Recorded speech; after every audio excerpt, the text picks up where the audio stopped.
here I am. Okay, 10 films. Come with me this way. Kathy Bates, James Caan, 1990. One of my favourite actors, Sam Neill. Did you know that? It just won award after award after award after award. Here you go, sir. There it is there. Oh, thank you so much. The Exorcist. That's it. There you go, sir. Okay, we got that one. Groundhog Day. Definitely one of my favourites. Okay, Bad Boy Bubby.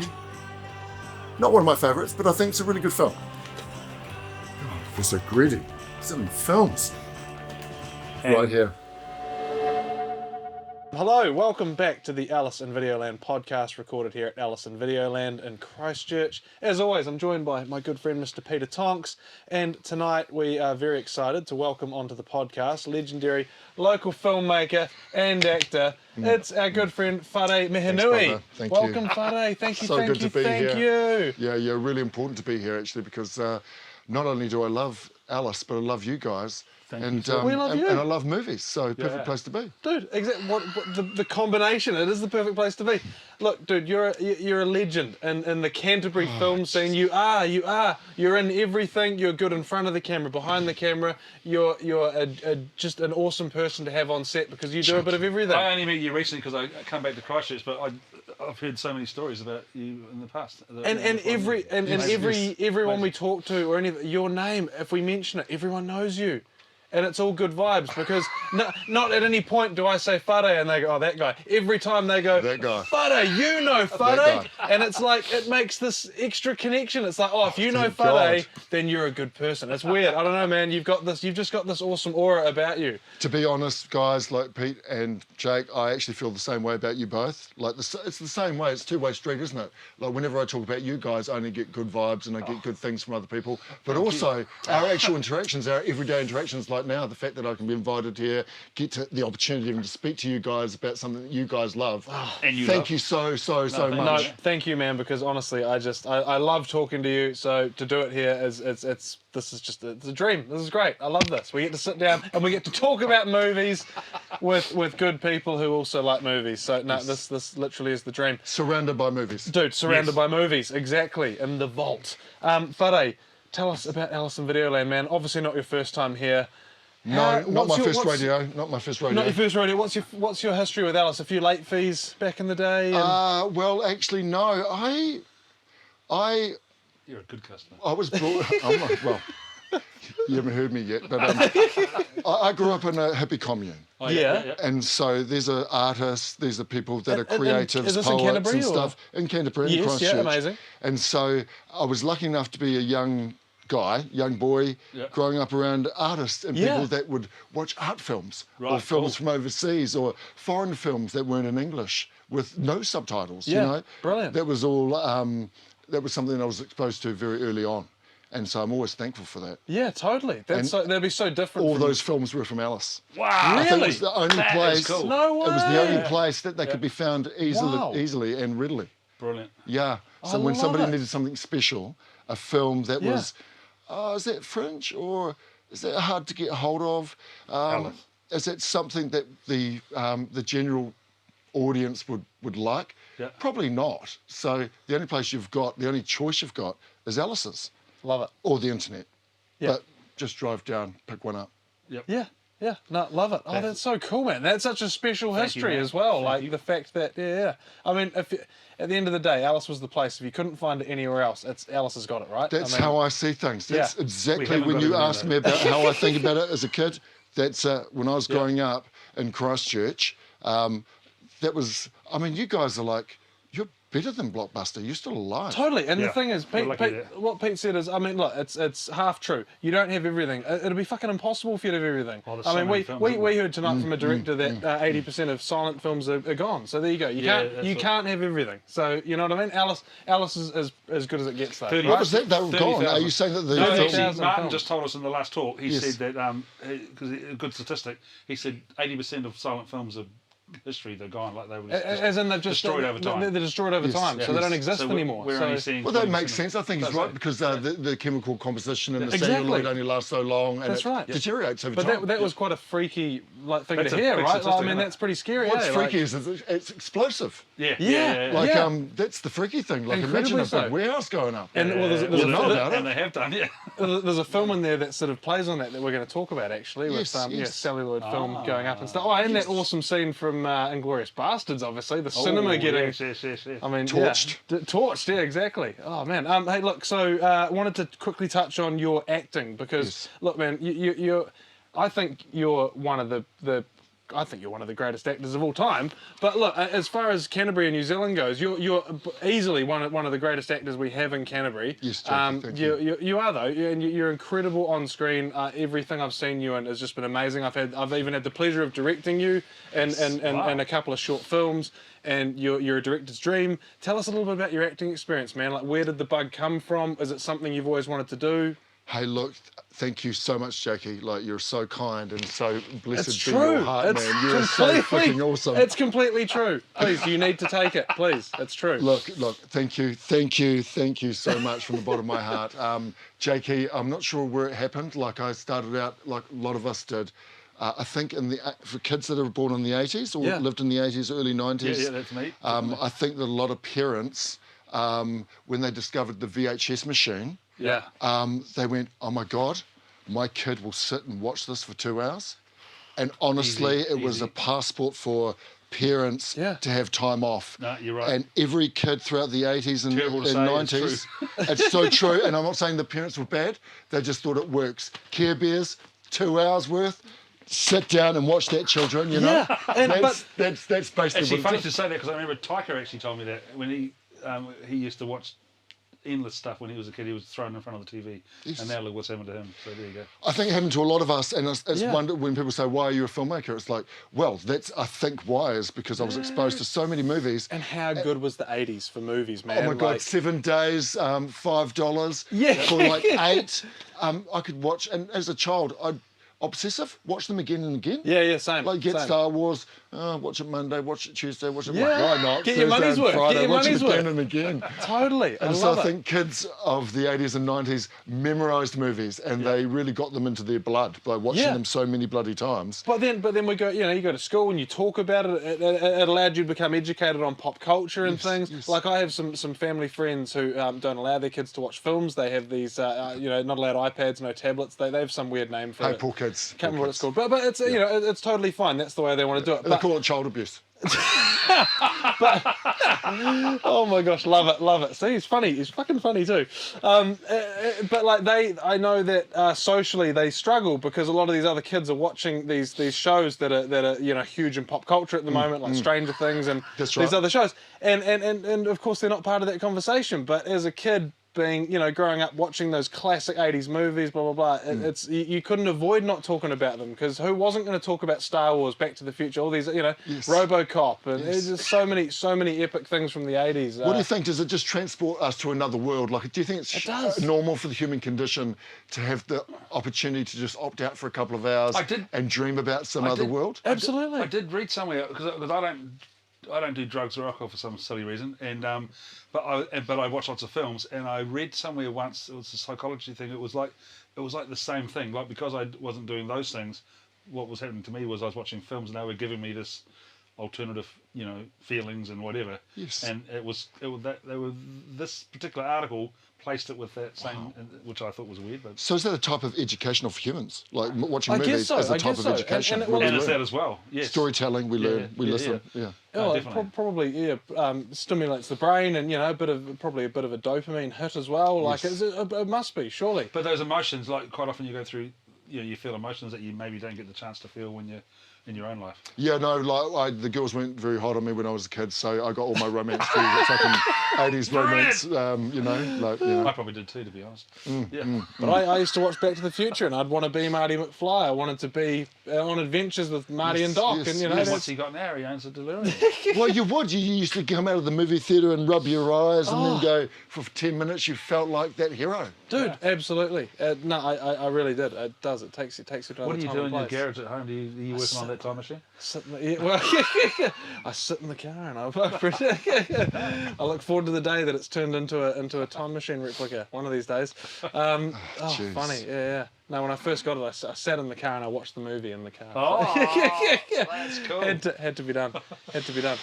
So, was there a particular film or performance you saw that made you go, I want to do this. I want to do this. I think we all inherently we live vicariously through the main actors. Yeah. And that's why it's hard to cast a main actor. Yeah. Because you want somebody that basically hundreds of thousands or millions of people are going to look at and accept, and then allow them to come into your world and you live vicariously through that character. Yeah, so their woes, their happiness, whatever they're going through, I think good casting that's why it's hard to find the right actor. Absolutely, it is. And it's hard to find and you good do a bit of actors. casting, right? And you're acting as well. Well, some wise people hired me before to do some casting, and I did it. Yeah. And I was really happy about it. But with my own acting journey, I started out trying to work out what the magic trick was. Yeah. Like, what's so amazing about these films we grew up watching in the 80s?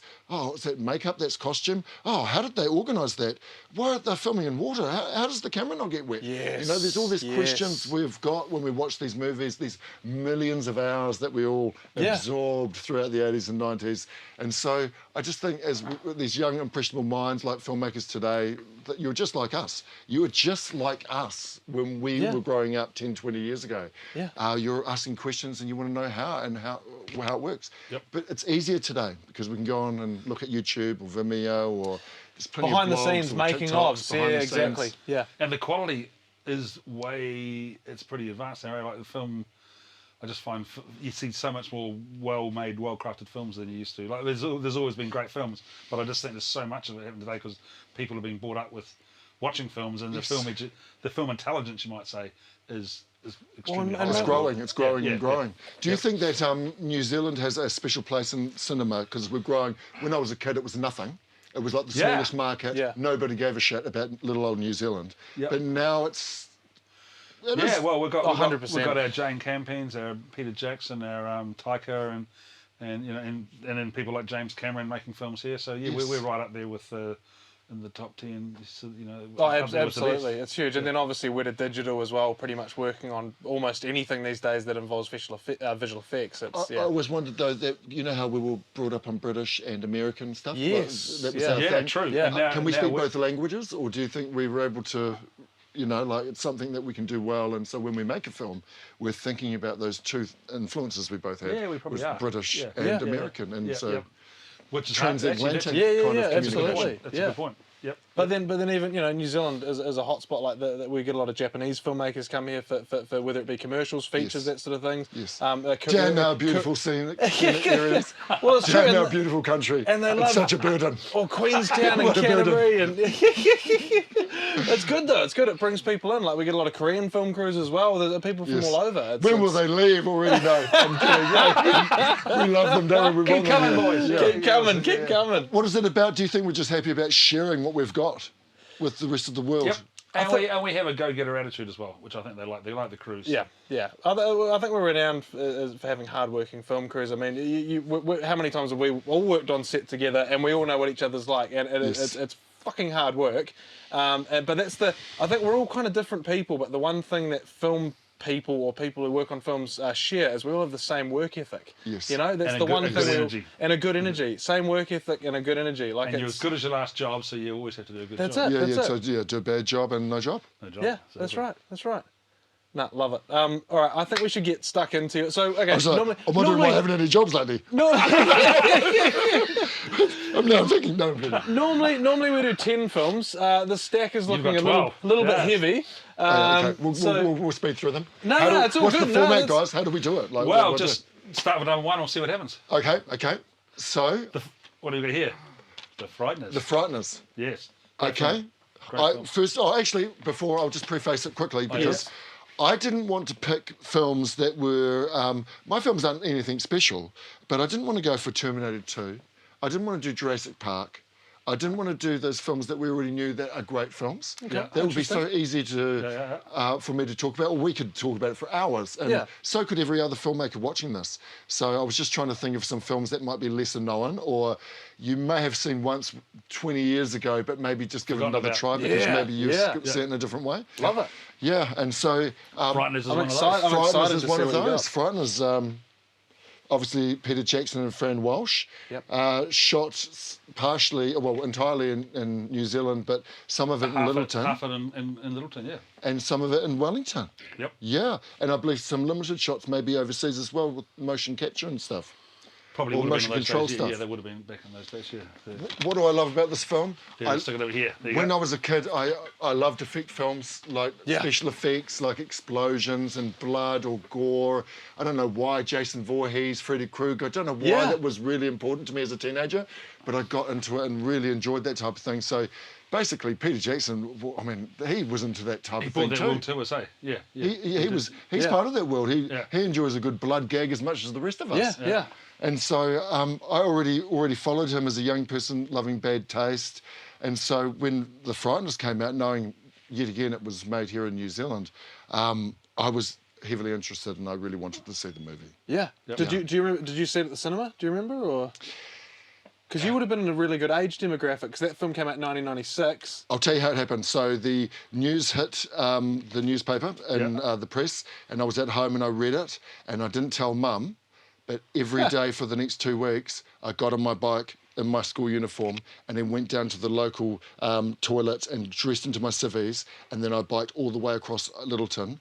And I went and stood on set and at the perimeters and watched everything and did that non-stop for 2 weeks before they noticed School. me. Eh? Wagging school. Wagging school the whole time. Brilliant. And staying there the Mate, whole that's day. brilliant. And You would have learned a lot. well, there was a makeup artist called Marjorie Hamlin, and I was into prosthetic effects at that time. Like, Yes. I was really into that. And so she had a chat with me, and I was like, oh, I'm interested in foam latex, and I'd like to make some prosthesis like this. And she was like, oh, you should really come along and have a little Yeah, look. So brilliant. it was like a trainee position where I could sit there and watch them Oh, apply dude, this prosthetic is You makeup. ended up awesome. helping out. Yeah, when I was Brilliant. 15, 16. Oh my years old. gosh, that's That is a amazing. great story. And after that, I can't remember the producer's name, but she rang, I think, my mother in the school and organised it so I got dropped off and picked up. Oh my gosh. And so for a this young, is amazing. it was quite an impressionable thing, like being around. Bridget, was it Bridget? No, I do know it, and she's going to hate me for not mentioning it because I actually usually always remember names. But Marjorie Hamlin was the head of makeup. Yep. I know. And she was the publicist, and she was married to that photographer, Pierre. Yeah. Great photographer. Pierre Vinet, is his name? Pierre Yes, Vinet? that's Yes. it. Yeah. And so Pierre was one of those nice. Is he Canadian or something? Sue. Sue Rogers. Rogers. Sue Rogers. Yeah, so Yeah, Sue yeah. Rogers. She's lovely. She's lovely, yeah, she is. Because I'm hanging out in the peripheral, Pierre's watching me, coming over, talking in the French accent about the cinematography and the shots. And I'm going, oh, what are they doing now? And when does Michael J. Fox come out? And what's that called?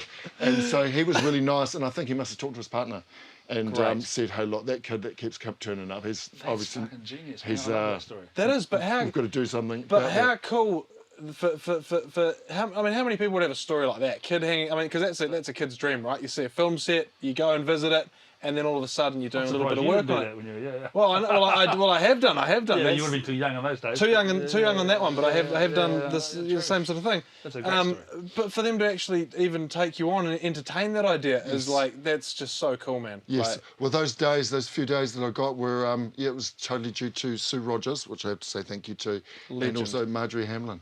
And, Amazing. like, amazing people, eh? That's so Isn't it nice special. for them to look down on people and go, oh, you know, Yeah, and you've stayed in the industry and done stuff. Stayed in the industry. Totally, that's so cool. That's I great. love this film, man. This is one of my favourite films. I think it's criminally underrated for how advanced it. Like, I watched this film again recently. They did an amazing remaster.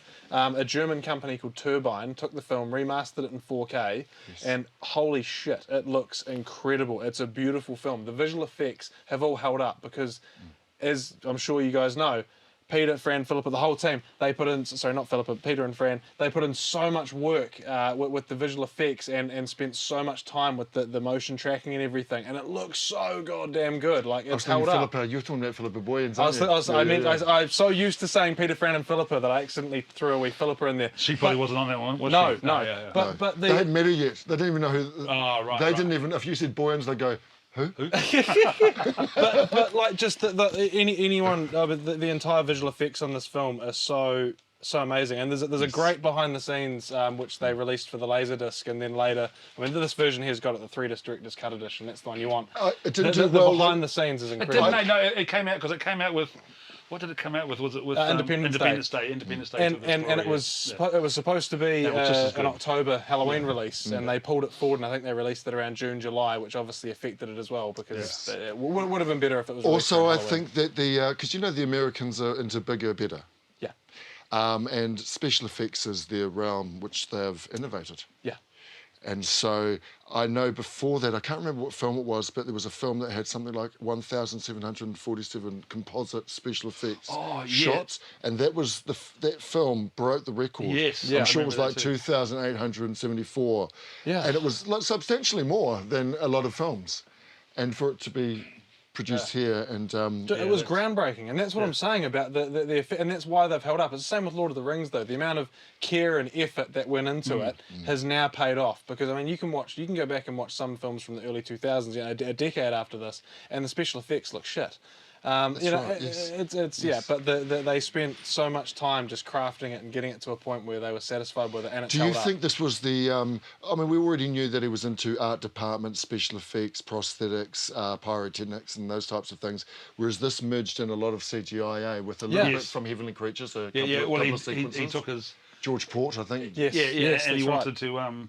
He wanted to grow as he had those computers left over from Heavenly Creatures, and he wanted to put them to good use. Yes. And he bought a few more for Frighteners. Yeah. That's right. Yes. Yeah. And so that's really the reason why we probably got Lord of the Rings. It is. Well, that exactly film what is we the were learning. bridge. That film is the bridge from Heavenly Creatures to Lord of the Rings. And Showing the Absolutely. capability, it's all possible. And something Absolutely. else, which I ended up on that doing security, a bit like you, just Yes, sort of. yes. I was at film school in Christchurch here, and I just showed up, and because I was a big guy, I ended up being security. I was security with Michael J. Fox's Caravan of all things. But I remember I went to Wellington with them and did security there as well. But I remember one night they gave me a ride home, and Michael was in the car, because Peter was walking across the road in the rain, going off, and Michael says, "That guy, what's that guy walking in the rain for? Michael knew then that Pete was going to be great, because he said he should be getting exactly. He should have an umbrella being picked up by someone. He thought Pete was the next genius. I think. Yes, he saw it coming. Yeah. I was with Peter Jackson one time, and Mark Collins was, and we were with Peter Jackson having a chat with him. I was berating Peter Jackson because there's a shot in Bad Taste where, before he had developed explosive squibs, he'd actually used a simpler method of having a wound pre-made and then pasting a bit of fabric with a string over top of it, and then ripping the string and the fabric off, Bang. revealing the gunshot hole. That's so good. And so I was mad about this because I'd developed my own pyrotechnic versions. But I had to talk to him about that, and I was berating him, going, no, they weren't pyros. Technically, that's not a pyro. That's just a piece of string with a veil over it. When were you doing and I said, this? oh, no, I've got explosives, and I bought some explosives the next day and blew them up and showed him. Oh my gosh! But anyway, Wait, was that when you were on Frighteners? on Frighteners. And but Mark Collins and I were there when then Michael J. Fox walked up while we were talking to Peter Jackson, and he's like, Peter, we need to have a talk. Things need to be more consistent around here. It was kind of, and we were like, oh, well, what do we not do? the time. And then he's like, sorry, boys, gonna see you later. And then he was like, we need more consistency, Peter. Oh, that's so funny. And we were like, are we in trouble? I think we were. That's the fact that it's great that he's spent the time to talk to you, isn't it? That's brilliant. He did it multiple times. must have become had a lunch bloody- down there and dinner, and You must have become a little talked about little film enthusiast on set, weren't you? yeah, well, I was more into the makeup, and I think at that time when I was young and teenager, I was like, how do they blow up cars? How do they put gunshots and have things explode and time it? Like, what are the electronics behind that? Yeah. There's hoses with hydraulic pressure that can spit blood out. Oh, there's all these different menagerie of ways that you can create a similar effect. So that was what I was really brilliant. into. Have you done some films doing that yourself? Done heaps, yeah. Wow. Yeah. Yeah. Cool. Oh, that is awesome. Nice, man. That's a great story. I guess as a filmmaker, I thought, imagine if I spent 7 years in each discipline. So when I finally became a director, Brilliant. I'd be really good You at know everything. directing. Yeah. Like Master I of could all. either take over and be the DP or Yeah. do the editing, or at least I know what's going on. And that's kind of what you do now, because you can pretty much do a bit of everything, right? Like, I mean, what roles haven't you done? I I've worked with love it you- all, but I'm getting old now, so it's time for young people to come and take over the torch. Take that baton and Yes. run on. It's now for us, and well, not you, Jakey, but for us, for you and I. Train these young people. we need to start thinking about our retirement and how not to break our back, I guess. And Well, just, in that case, stick with the acting. yeah, Because that's good how I've come God, there. good God, you've I feel like you've sort of found your niche, and well, I shouldn't say niche. I mean, you're good at everything. Like you've found your thing, and you're so good at it, and I can see that you love it, and I really hope that you stick with it, because it's Well, of course you're going to stick with it. It's basically I don't. It's the only thing I can do half well, and it's the only thing I know how to do. Actually, it's come to that point. no, well, you nail it, man. Hey, that's an awesome Right, first that's pick, awesome film. and that's so cool, because I mean that story, was man. your introduction to your film training. And so I that's didn't great. really talk about how great that film was, because I don't even know how to really explain it. Really, it's just a ghost film, isn't it? Dude, Really, but at the end of the day. it's a great story. It's got a perfect combination of drama and comedy and a bit of violence in there as well. Jake Busey is amazing. He's amazing. As the serial killer in it. It's such a good film. It's an all round amazing. And Michael J. Fox last lead starring role in a feature film, which is kind of sad.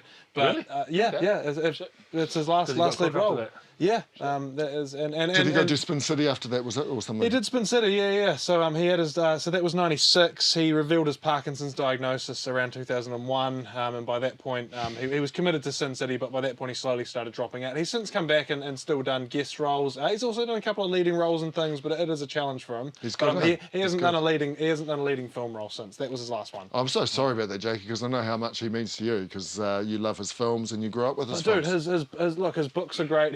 He's a real optimist, and he's a real go-getter. And his whole thing is no matter how shit his. I mean, look. So I don't want to dwell too much on that, but a very quick story, because I never knew this. This is crazy.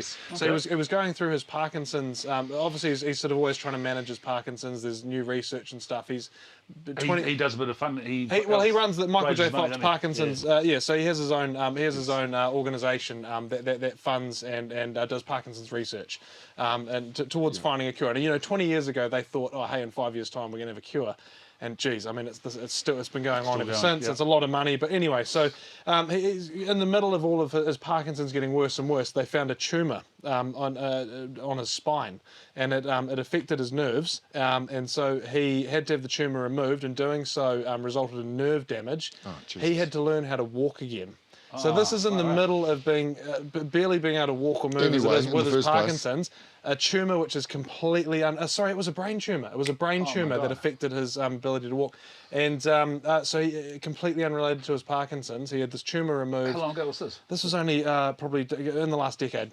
So he had this tumor, in fact, probably even sooner, maybe in the last 5 years, had the tumor removed, and then literally had to learn how to walk again while suffering from Parkinson's. And this man, like, you read his book, and he still just goes on about how you've just got to remain positive, just look at the good things around you, just stay, surround yourself with good people, just think about the important things, family, health, just. Nice. And I read that and I thought, fuck, I mean, if that shit doesn't get you down, if you can still carry on with that shit, having gone through that, I mean, anything's possible, and that really was motivating to me. So I think the guy's a fucking legend. So Thank you, Jakey. Thank you so much. I think you're absolutely right. He's a It's total hard legend. to see. Every time I see him, new footage of him, he always looks a little bit rougher, and it's fucking hard to see, man. I mean, this guy's one of my heroes, but when you read stuff like that, it's like, fuck, that's why he's my hero. Makes it And worthwhile. thank God he's still here, man, because the Parkinson's could have taken over a long time ago, but he's still powering on. He's still a legend, and so we're lucky to have him. We're lucky to have him, man. Totally, Hey, I'm so totally. glad that my childhood was filled with his movies. Absolutely, and what awesome films they are. I love it. Okay, what's next? next Okay, on the next list. one. We have got We Were Dangerous. Oh, Okay, love so this that was one. a film that was shot in 2023, I believe. Very That's recent. right. Here in Canterbury. our own home, basically. Just what was it? The little island over out in the peninsula there. Quail Island, Quail yeah. Island.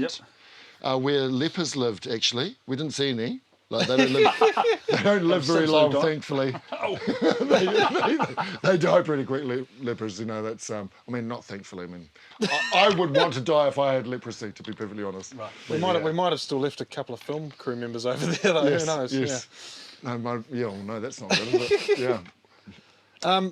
Dude, this film's great. You worked on this film. Yeah. We all worked on this all film. worked on Done this film. Yes. And it's a beautiful Canterbury film, and it's great. And It's one of the best films that I've ever seen, and shot in Canterbury. it's full beautiful. stop. It's Really? beautiful. One of your I love faves? Heavenly Creatures. Yep. Now I love this. They're both right up there, you know. Nice. And they're both set in the same year. They're both about delinquent schoolgirls. Yes. Um, That's right. We've got a it's- thing going here. Oh, dude, We've got like a.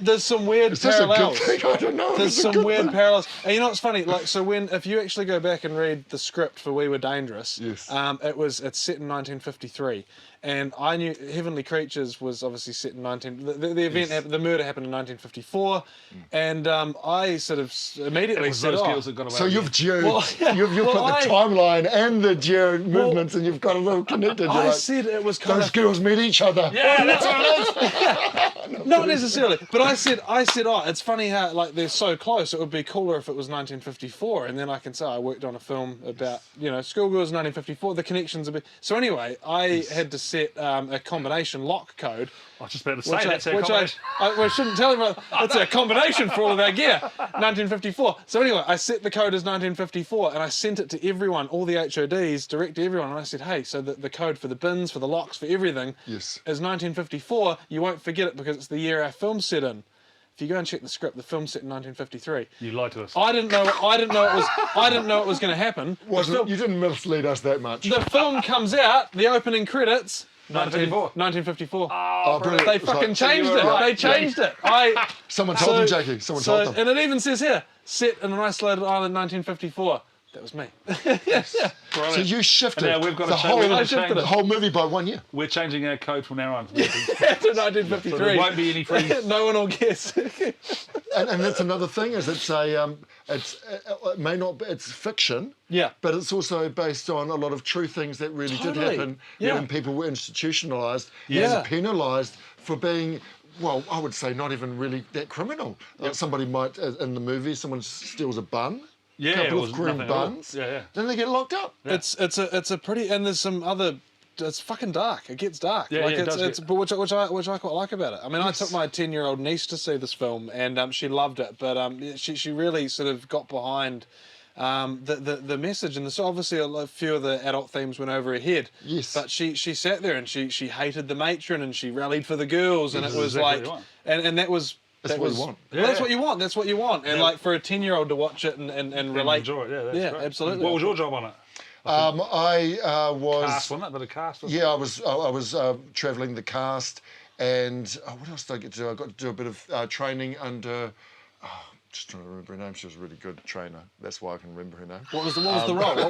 What was their role? In third AD, like I was learning how to be a third AD. Oh, nice, and, awesome. That's right, You know her. You know her. Yeah, she was a lovely, really lovely nice. English girl. So Yeah. many jobs. Lovely English girl. And, Yeah, we'll remember it. We'll remember it yeah, later on. she's Sorry, we amazing. forgot. Yeah. Yeah. So that's what I got to do on it, and I got to meet the cast and have a great time with them, and which was good for me as an actor because I got to learn a lot of stuff behind the scenes about what Was her name was going on Charlie? for I them. think her name was Charlie. Charlie? Charlie. That's it. And Was she it worked. Easton or something. Yeah, like that. and she worked on fucking Downton Abbey in the UK, which is like Wow. one of my favourite shows. So she walked in one day wearing a puffer jacket, Yes. Downton Abbey crew, and I was like, really? And she was like, yeah. I was like, fucking, that Well, is she's awesome. she's a great teacher, and she taught me everything I know around the third AD stuff. So that was my first foray into learning Awesome. about that stuff. Brilliant. I think Yeah. I think Pete caused her a few headaches, but Did I? that was occasionally she would politely ask for you to shut up, but Oh, that's right. yeah, nah, but I'm that's bad all right. for No, that, she so- was Oh, no, yeah, that's all right. That's all right. Yeah. no, You want people to she's hear you. he's a third AD's worst nightmare.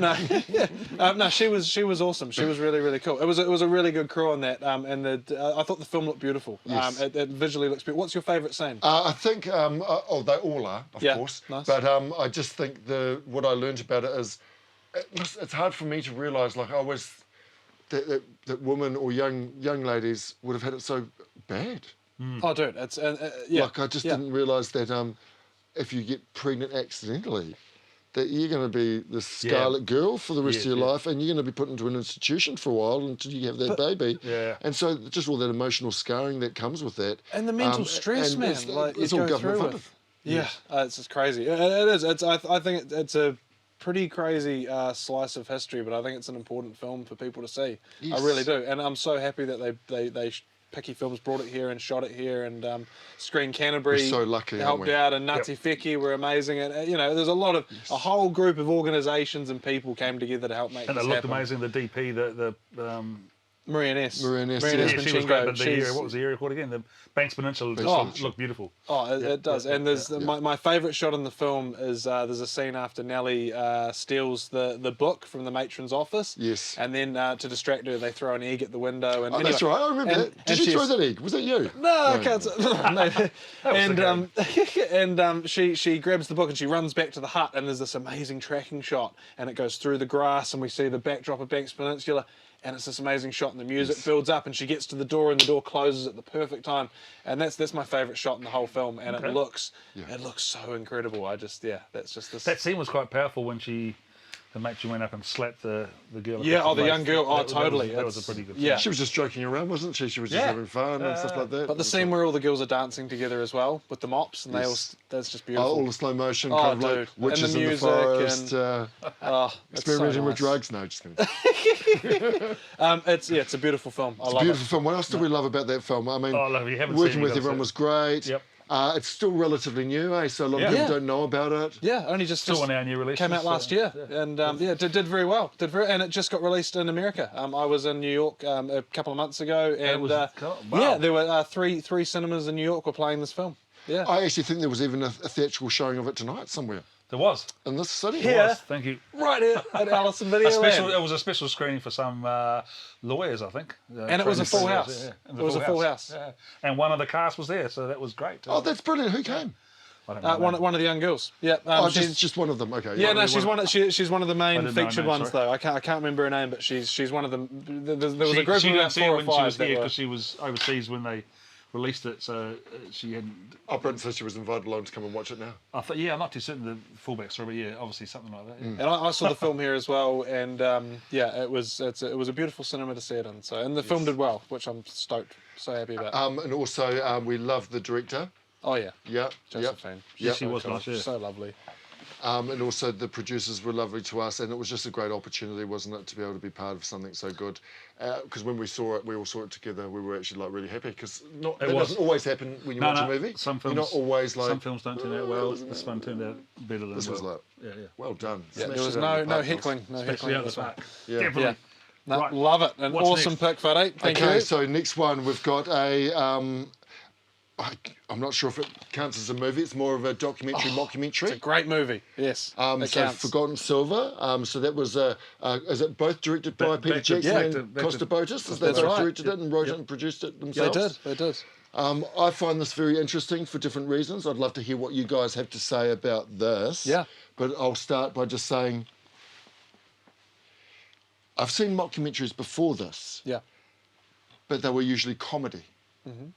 Or somebody making fun of Right, something. you kind of picked up that they were. A spoof, taking a piss, or yeah. it was just the intention was comedy. Whereas But this one took you in. Yeah, you weren't too certain. Eh? I found it was almost a little bit scary in the way that it took. This film was so important for film, I think, and for documentary film, as it shows that if you've got a professional voiceover and some really good imagery, it's 100% true. Yeah. Yeah. Yeah. And that we could change history by making a whole lot of docos in a similar way and lie about it Yeah. and get away with it. Yeah. Because someone's going to watch that movie in 100 years and probably go, this is That's fucking amazing. true. And so it's really important to have people that make documentaries, they've got to be responsible, people that we trust, like people Yeah. have to be able to look towards the documentary maker and go, we've seen a few of his, he's pretty good, he doesn't lie, he's researched, it's Yeah. good. Yeah.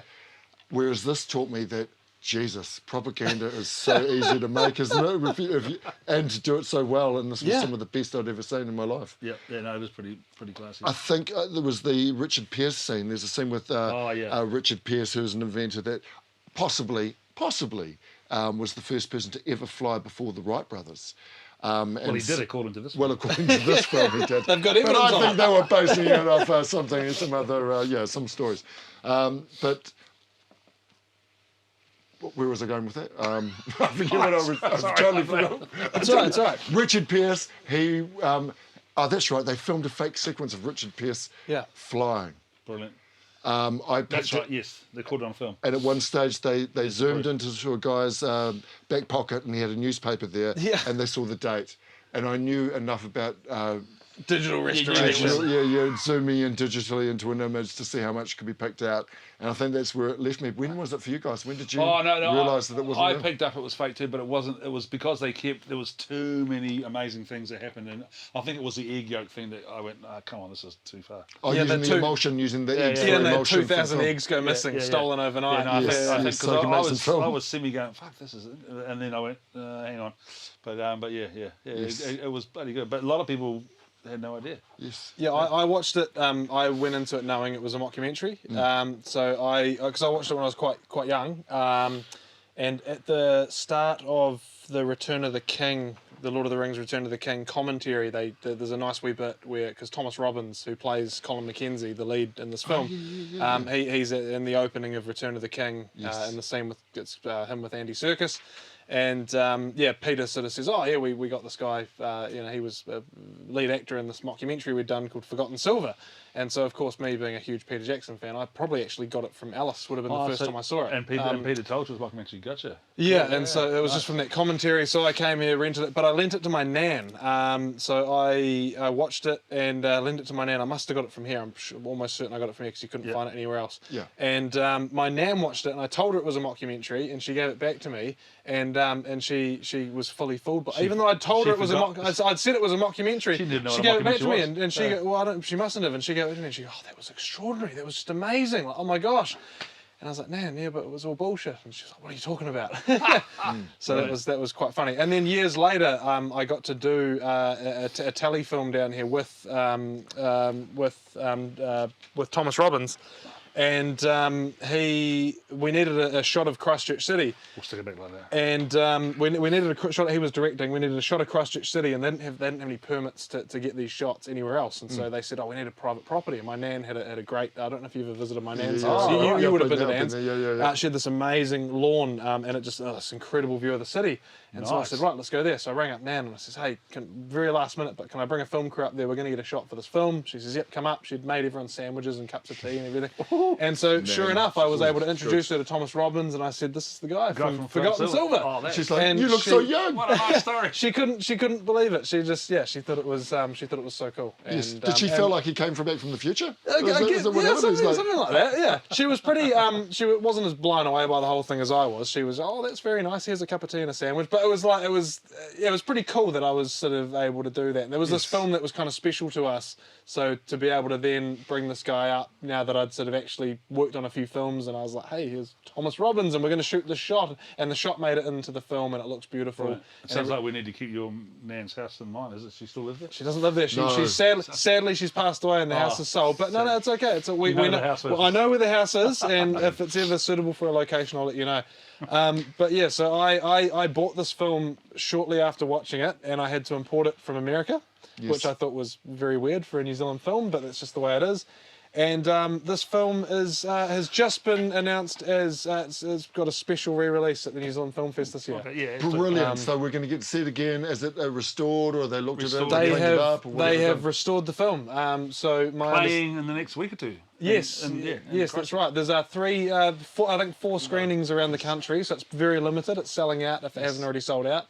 And Peter Jackson has overseen the restoration process. And that's right. We were talking about another guy that you guys know that was restoring films earlier on. That was friend Brian Jameson. Right, that's right. But you're right. Peter Jackson has got some of the most sophisticated technology, and we're still waiting for the time base. We're still waiting for the remasters of Bad Taste, Feebles, and Brain Dead, and Heavenly Creatures. He's working on it. It's been talked about for a decade now. So.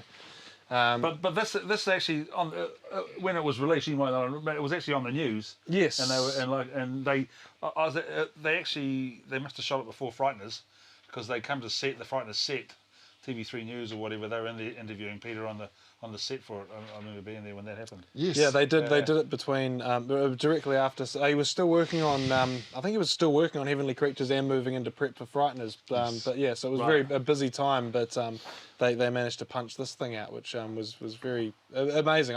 Such a great film. It's a great film, and for different reasons, I'm always interested to hear different people have their opinions about it. Yep. And mine is simply, God, it's a bit easy to fake things. Yeah, And it's quite scary, though, you know, Yeah, especially in a media landscape that we live in now, where there's like 9,000 hours of media being uploaded to YouTube every day. Yeah. Now with AI, I've- it's 9,000 real. hours. I've heard stories from people who were at school who said that their teachers the next day after this premiered on television came in saying, I knew all about Colin McKenzie and we talked about him at school years ago, and Te Papa contacted Wingnut Films and said we want to do an exhibition dedicated to Colin McKenzie. Can we get some of these artefacts? Did they contact the teachers and go, you full of shit? Yeah. I think a lot of people got called out when it was revealed that it was Whatever. that it was bullshit. But someone Pretty convincing. I love the film opens up with Peter Jackson literally taking a walk down the garden And then you've got your nan walking down the road talking to a Brilliant. neighbour going, I met him too, I met Colin McKenzie Yeah, of course. too. I really did. We all knew Colin McKenzie. Yeah, well, I brought him up and introduced him to my nan. I so know, there you so go. it was just like, no one believes Nan though when she was No, telling the people. no, look, I love it. Like I said, it's one in my collection, and yeah, it's the only time Peter's ever co-directed something with someone, so it's quite a unique film in his career. I think it was more of a Costa story just from knowing what Costa. Yeah, Costa's Right. he's a documentarian, and he Yeah. makes beautiful documentaries. It had Costa's sort of style about it, I think. Yeah, and it's a beautiful film, man. I never get sick of it. I love it. Awesome pick. Thank you for picking this, because I do not think that would have Now, come up you otherwise. Really? I You would have said- thought lots of people would have You liked that said you one. were going to rush through these things, man. Oh, sorry. You've got so much to say about them. It's great. Take your time. Okay, so we're going to do a new one, guys. This is called Carlito's Way. I don't know taking what it. people Pivot. think about this very much. A big pivot. For me, it's just it's a fractured narrative. Like it starts at the start of the movie, it starts at the end. So you experience the first 5 minutes, and it's actually the end scene. So then it goes back in time, and then runs its Love way it. right up to the end scene, which love is the that same shit. as the opening scene. Gotcha. Just a lovely film about, it's a redemption film, a guy that's been involved in drugs his whole life. He gets put behind bars for 5 years. Yeah. He's in there for 35, but there's a technicality that the FBI fucked up somewhere along the way. Yeah. And so he's allowed to now come out, and he's got this lawyer that's got him out of the slammer. And it's about him trying to get back to real life. And his time in prison, those 5 years, he actually started thinking, I want to go straight. Yeah. I want to have a normal life. I actually don't think I want to continue this way. I'm going to get killed. Maybe this is a wake-up call that I got arrested and I'm in the clink right now. So it did work. It How did often does work. that work, though? I'm not sure, but this one particular story, did. Yeah, story, he was a hard ass and he killed a few people and he'd done a lot of bad things. Is it a true story? It's not a true story, Yeah. but some might say, even though it's fiction, there's probably elements that writers have written that are true that are very, very similar. Yeah. That's interesting. I just read an autobiography from an notorious Australian serial killer who's dead now. But about 10 years ago, he was imprisoned for his crimes caught up with him.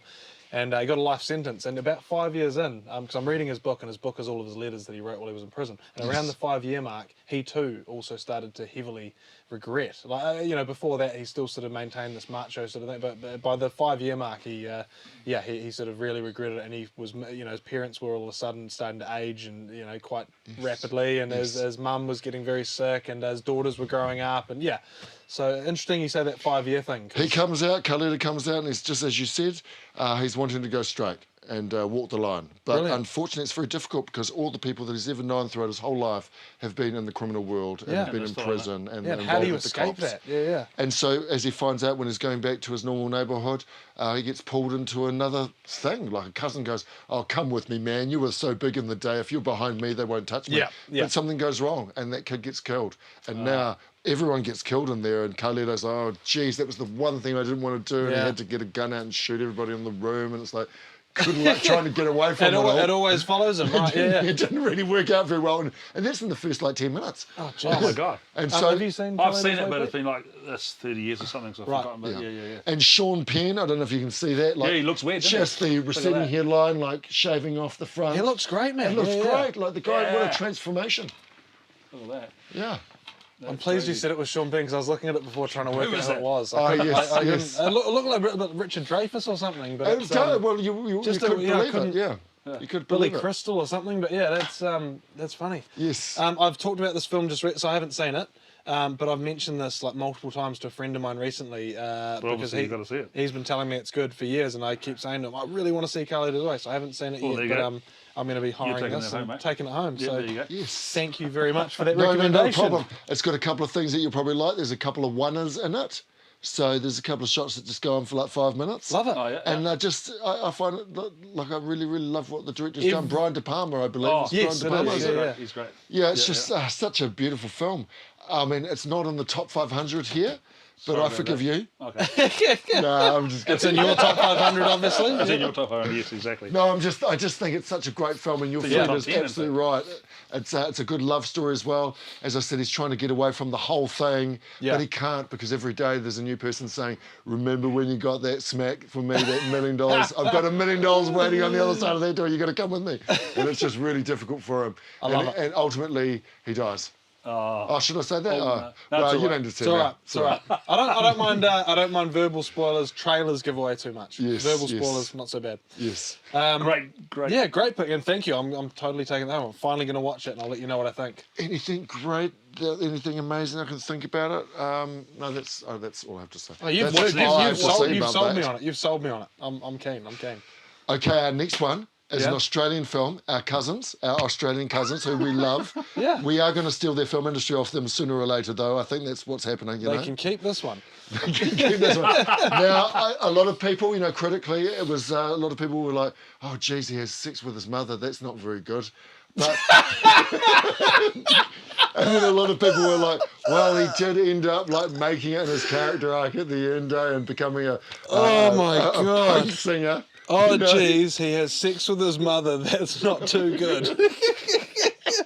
Yeah, that's a fair That's the reaction. big bugbear about this If film. I'm for a being lot of honest, people. that was probably my reaction to it as well. Yeah, It's yeah. He's still a lovable character. It's a loved one, but he didn't know any better. I'm not defending him. No, he didn't. No. He's a lovely guy. Like, he's just he's like a kid, right? I mean, Yeah, it's... Bubby is 35 years old, Yeah. but up until that point, he had never seen the real world. His mother had said, "If you step out into the real world, I'm going now, put a mask on, because you won't be able to breathe or you'll die in minutes." So he's 35 years old, and his mum goes away for the day, comes back, takes the mask off, comes inside. "Don't you dare go outside, Bubby. Yeah. You will die." And so the kid's fucked up. Yeah, And yeah, he's just like, "Time for like our sexy time, Bubby." yeah. And then he's just doing it going, "Hey, is this what you're supposed to do?" Poor guy doesn't even know any better, does he? Oh, my Mum is God. just like, It's- "That's what I need. Mum, I need some sugar." And it's like, Bubby is like, "Oh no, this is getting horrible." What's the other famous quote, It is, buddy? I can't quite remember, but it is You've pretty... got lovely tits, Flo. That's right. That's the other one that always seems to come up. And I love it because he's so simple and he can't even speak properly. But when he Well, you meets feel somebody, sorry he for copies him. them. It's, Right. Yeah, no, I remember being blown away by it years ago, but I've forgotten half the story, so thank you for reminding me. It was great. Yes. And, Well, I but think it is a pretty cool film, isn't it? It is. It's a great concept. You can't believe where it It's- goes. You can't believe It's a fucked up concept, but it's freakishly compelling, right? Like, it's just it just keeps you hooked. And that's the second time someone's promoted that film. So Do you know there's what? two. But it's like the third time it's come up in conversation on this as well. I Ah. almost reckon it's definitely been picked Number one at so least far, twice. it's But gotta yeah, be. we've talked about it Is multiple it? Yeah. times. Yeah. The thing is, it's got that horrible bit in the first third, but then he ends up killing his mother or getting rid of her or dispensing of her. And then he goes out into And then goes into the real world and without it's- the mask on and he realises he can live. So his life begins at 35. Yeah, but even that's terrifying because it's like watching a toddler or a kid experience life. That's exactly it. What civilization for the first time, and it's like it's so fucked up. And he's carrying around the cat with him, and the cling film frozen cat. And I love that because that's his character arc. So that cat that escaped one day when his mum came in and he ended up finding it, he keeps it as a pet for a while, eh? Yeah. And then ends up patting it too heavily, then wraps it in Glad wrap cling film. Yeah. And expects it to breathe, but he realises, oh, when you wrap a cat in cling film, it won't breathe. Oh, And then he freezes it, doesn't he? And he's like, cat, what's going on? Cat. So he doesn't understand. He just doesn't Yeah. understand he's killed it. But I love at the end of the movie, he does have a cat and he looks after it. Oh, And then the freaking cat gets killed by somebody else being mean to it. And he's just so sad, and it's just like, I don't remember that, but yeah, oh that's God. that's So horrible. his character arc learnt, like He learned, early yeah, on he killed exactly. it, but later on he looked after one, and it was just unfortunate that somebody else murdered it, Yeah. like a punk or something like that. It's a weird message in the film, but it's like there's a lot there, eh? Like it's actually. I don't know what else to say. What else to say about it? Well, like I said, I've forgotten half it, but I remember it being flipping out there. He copies people. Like Yeah, if he sees somebody go, "Hi, my name's Pop," he'll just go, "My name's Pop." And he'll just copy. Well, Pop. that's where the my name's Pop. the lovely tits flow line comes Lovely from, right? tits. Yeah. You got lovely tits. Lovely tits flow. Oh, no, it's horrible. It's like, well, at least he didn't call her mum. Yeah. He's just yes. copying the boyfriend who's having Yeah, sex with right, her. right, Yeah, Could have been Right, much right. worse. Yeah. yeah, it could have been much worse. Yeah. No, we've. But talked- great film, and I love the way he his character arc comes to an end, and he's kind of successful. He found a crowd of people. They happen to be punks. So Yeah. when he got on stage and started singing, he's saying stuff like, He just "Hey Pop, you fucking cunt." Nice tits. And so suddenly he's found his people. He's found his clan. Legendary becomes- performance, eh? Like Legendary performance. It's like I said, so compelling. Like it keeps you hooked, eh? It's There you go. it's really cool. You got to see this, guys. Everyone's got to see. Yeah, you it. should. But That's you what- should be of a certain age. I think- Yeah, that's right. That's definitely not one Definitely for the are kids. 18. But everyone should see that at least once. Totally. Now, here's a big one, and it has a lot to do with Back to the Future, which I don't have here because I consider Back to the Future one of those films that's just that good that I'm not even going to talk about it. It's just in there already. Love it. But another time movie Yeah. is Groundhog Day. Oh fuck! It's so good. It's a good film. Yep. Punk's a tiny I've been given film. lots of grief about it not being in the top 500. So, Really? Yeah, I have. Who advocates for the? Mainly James, who you've heard from before. Oh, that guy talks too much. And do you know who else? Do you know who advocates it? The Buddhist Church. Oh, really? Yes, that's right. The Jewish and also the Christians. Really? They all Really? got together and they said that this film actually Wow. is a religious allegory that they approve of. No way. Yeah, that's right. Like the rebirth, the fact that he can't die. It Is gets to, you get to get. they see that as like a Jesus sort of. It Figure. is. It is. Or you get to make a mistake, but you can come back and fix things. Reincarnation, fix Like it. come back again and fix it And or until make it's it better. fixed, you can't move on or I something. think it is about Interesting. redemption, though, making mistakes. So they were happy with people saying it's okay to make a mistake as long as you go back and correct it. Right. Like as a So sto- that's why they like. It's great. That's why they love it. But what's funny is they didn't like Back to the Future. And I thought, I wonder why Science. the religious groups don't see the difference between these two. I think it has to do with the Science. DeLorean or technology or scientific instrumentation. Because Doc's a scientist, yeah, it'll be they're It too is. much, yeah. It's all like, oh, it's a special car with numbers, and it's got plutonium. And I think probably religious people probably go, oh no, they're trying to explain everything away with science. Stop it. And There's no But that one explanation was needed. okay. That Yeah. one Well, was they don't okay. need an explanation. you right? just wake up the next day. Yeah. That's what happens. There's no explanation. It just happens. And that concept has been used in so many other films, even recently. There's some good horror films where the concept being you go to sleep, you wake up, and it's the same day, and everyone refers to it as the Groundhog Day effect. You know? Apparently, Like, it's become part of the English vernacular, where it's actually normal. It's in the dictionary now, where you say Groundhog Day, that basically means ho hum, It's like déjà same vu. deja vu, Same shit. different day. And is that from the film? Well, it's become from the it's film. from the film, so it's now, wow, yeah. It's that's become a. It's into the vernacular. That's amazing. I fucking love this film, man. Like I'd heard about the concept, and even just as the concept. Okay, Bill Murray wakes up, and every day is the same day, repeats Yes, the same day. yes. I was like, oh, that was all I heard, and I was like, fuck, I gotta see this. And I watched it. Genius. It's such a good film. I've seen it quite a few times now, and I never get sick of it, man. I love it. So good. Well, film is a extraordinary medium to discover time, isn't it? Yeah. Like we can all learn a hell of a lot of things by a film. I'll tell you about what, I time. saw a film recently called Palm Springs. Same Yeah? same concept. If you like that sort of stuff, you seen it? It's brilliant. It's good, eh? Not as good as this, of course, but it's good. What's it about? Well, it's a similar story. Yeah. They just keep revisiting stuff, but it gets it's brilliant. Awesome. It's a more modern take on it, really. Cool. I've seen so There you many go. films. Yes. I've seen so I don't many know if films we got like it. that. I don't know if we but got it or not, but I never get sick of that concept. I think it's great. It's really interesting. Like Happy Death Day, Edge of Tomorrow. There's so many films that have used that. Yes, formula. That's right. There are quite a few. I love it, isn't man. I fucking love it. What And do they call it? The loop movie? Is that the genre? Yeah, that Loop sounds about movie? right. A loop movie? Sounds about right. Yeah. Reliving something? I've seen so Or many in now that I Mickey think about 17, it. the latest one that's just been Yeah. Yes. released as well. Yeah. Yes. Is that basically Moon? Moon and True. Groundhog Day. I was just like, when I saw that Mickey 17, I was like, Is that Moon? Fuck, it is. It is actually a lot. Because like he just Moon gets now that you say replicated and that. replicated and replicated, and he yeah. lives and he has two of them, and he's like, oh, it's just. No, Yeah, it's a that's much more silly and comedic. Actually, it's more like that than version, Groundhog Day. You're right, actually. No, true. I might have misinformed. Okay, so that's the next one. Next one is one of my favourites, and I'm not sure if many people have brought this up, but this is a really haven't. good movie. I don't think First one I anyone, bring no up, one's and they brought it should up, and it's in the top 500, and it has an amazing connection to New Zealand. And Oh, is Richard O'Brien What's the Canterbury? connection? or- Tell us about the connection. Well, is he He's from a Kiwi. Canterbury? He's a Kiwi, yeah. Or is he from Canterbury? No, he actually immigrated here when he was 11 years old. We'll still claim him. English, wasn't he? Yeah, he was English. Yep. Yeah. I think, was it Cheltenham? Is that where he was from? Cheltenham. Awesome. Yeah. But yeah, what a legend. I mean, he considers himself a Kiwi, I guess, doesn't Yeah, he? well, he said it was really difficult because he was quite lean and small and frail. Yeah. And He's got a blonde really and unique pale look, with a but- British accent.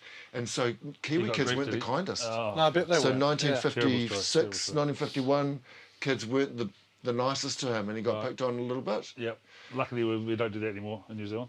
Well, I think they were like straight sides, you know, like fucking faggots, you know, like people were a bit like that, you know. Yeah.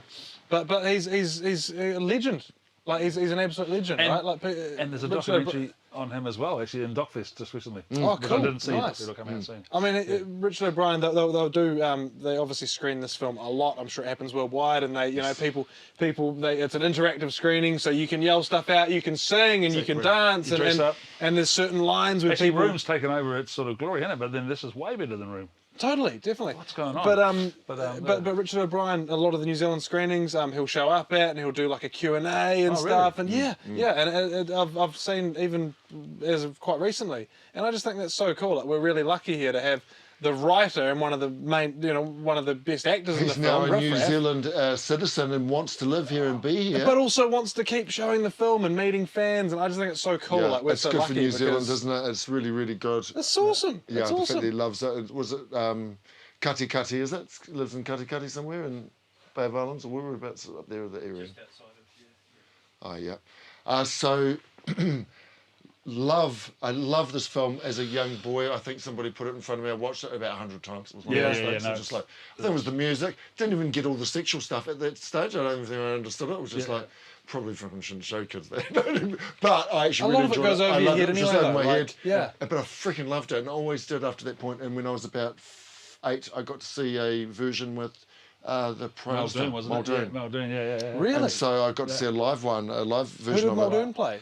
He played the voiceover. narrator. Yeah, Oh, really? narrator, yeah. Brilliant. That is awesome. I think in Time Walk when he goes, and a step to the left, and a Yes, step yes, to the right, and there's Muldoon accent. that's right. Brilliant. Excellent. Did you see this I didn't see it. performance? You're But lucky. you know it about- was on the news. So Yeah, it was either, I can't remember, but Billy T. James did it at one stage as well. He played the Wicked, narrator. no way. And it was either Billy T. James had heart problems and the Prime Minister had to take over. Shit. Or it was the other way round. Really? Okay. Yeah. Interesting. I mean, yeah, no, I saw this film as a kid as well and just loved it, man. The songs, the dancing, it's great. It's such a fun film. It's one of my dad's favourite films as well. Yes. We love it. It's so One criticism though, guys. Yeah. It really, I would say, if you said to me, what is the #1 cult film in the world? I'd have to say this is it. I reckon it's got to be Like, there's no other cult that has a following as big as that one. Yeah. as big as this one. Did you also know I it's the most continuously played theatrical release in the world? Like, there's no place in the world before COVID. It only stopped with COVID. It was the only film that was launched in 1975 that continued in movie theatres around the world consistently without until ever stopping. COVID. Wow. Really? It was only when COVID, when all the theatres I'm shut not down. surprised though. And it was the first time in that 75 years That's that it amazing. stopped. So, as a cult film, it holds the record for the longest continuous film amazing. ever been theatrically released.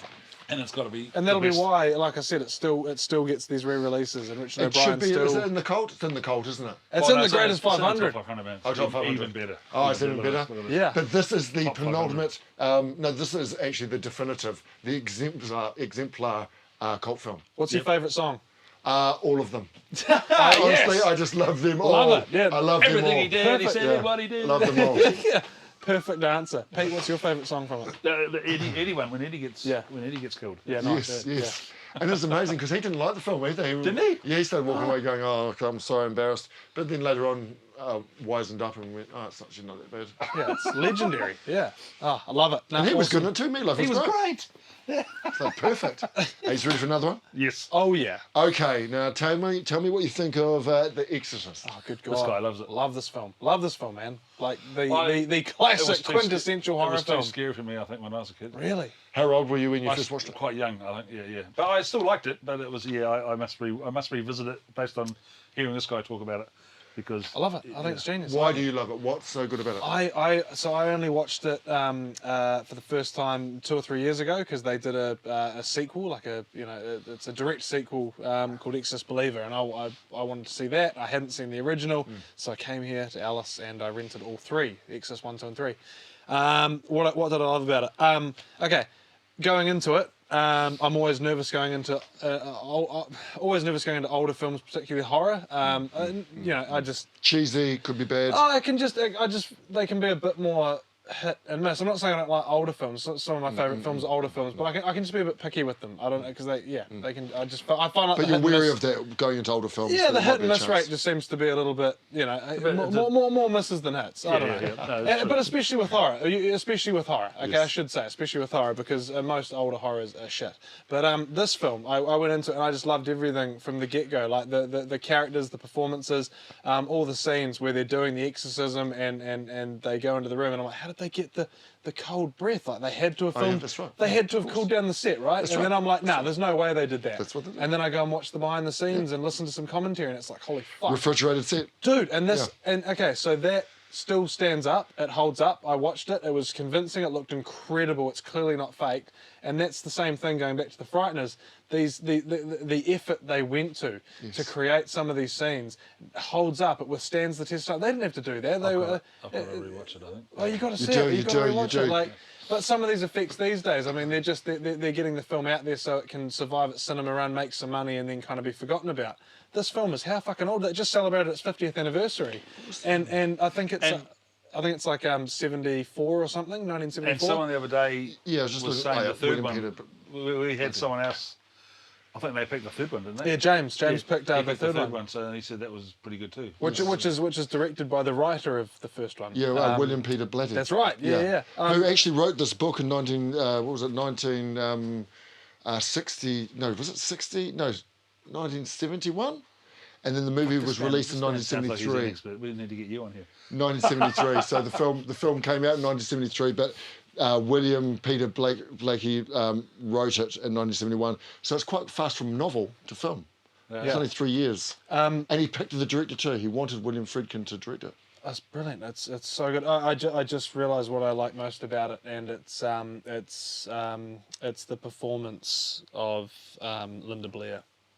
Yeah. Linda of Blair's course, performance yeah. is just amazing. Like she was, I can't remember how old she was. She was young. She was like 13 years old, 14 Looks years like old or that, something. feels like that, yeah. And she's terrifying in it. She's so good, so convincing. And I feel like it's one of those films where it'd be so easy. I mean, I've seen it parodied in quite a few things.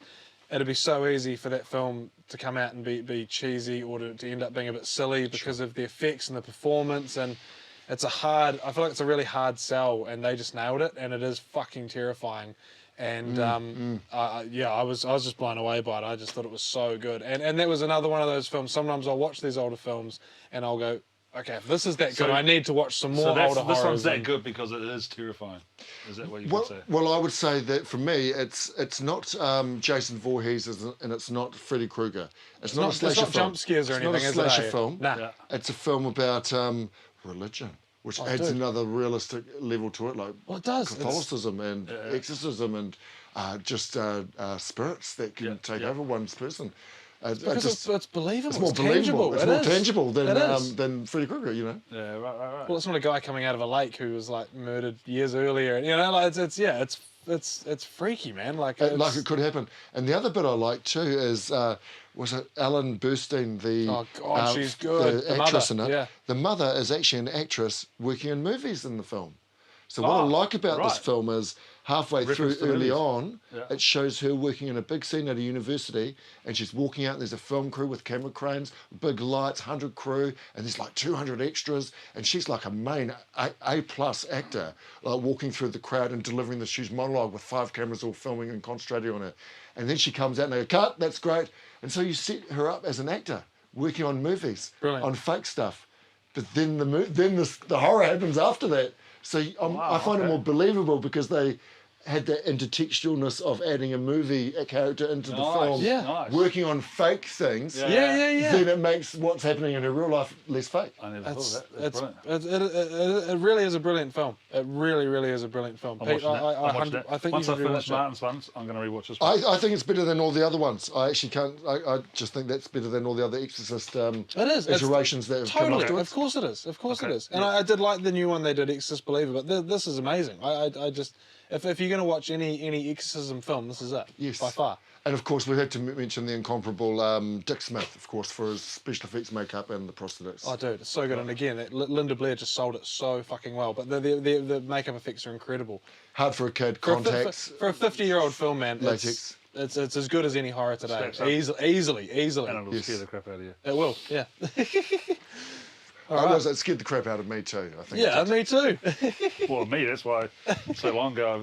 All right, Haven't watched home it run, since. home run, guys, home run, yeah. home run, guys. Here we go. Back to a New Zealand 3 film. more. Okay, back to a New Zealand film, The Piano. Great Definitely film, one of my favourites. So beautiful. proud of this Yep. as a period piece. Yeah. Like, this is a piece of cultural capital that, although it is, again, fictitious and written by Jane Campion, Yeah. it's still a great. It's still would make.